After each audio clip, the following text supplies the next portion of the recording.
we try and do these presentations, by the way, about every other month, and so sometimes we get a little challenged as to what we're going to talk about. So in any event, Charlie and I discuss topics about 2 months in advance, 6 weeks in advance. So I said, well, how about we talk about why would you want to be a landlord, and how does it work? And I speak from experience. I've been a landlord, not just a real estate broker, but I've also been an individual landlord for many years.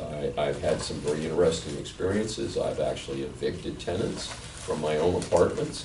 I had just this year, I'm renting out my former residence in Virginia. It's a beautiful custom home. I rented it to a very nice family, a little later in life family, second marriage for both. They've been together about 4 years. They moved in last May. And in late January, the husband contacted me to say that he had been put out of the house by the police. And again, this is not anybody you would ever envision being hauled into a police car, just so you know. And he said he had been ordered to stay away from the house, and it might impact payment of the rent.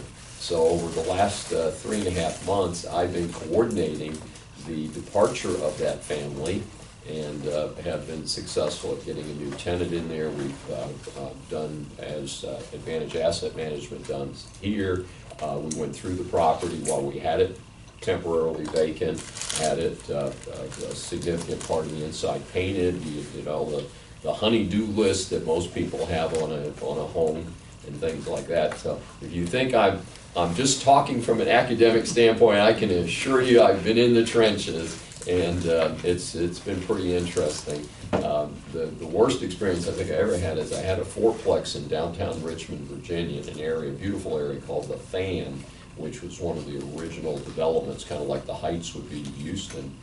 And I inherited a few tenants. Then I didn't evict the tenants when I took over the property. I would gradually changed out tenants. And the last tenant I kind of invited to leave. We discovered that his utilities, which I did not pay, he paid them directly, had been turned off about 3 months before we asked him to leave. And we found candle drippings around the apartment.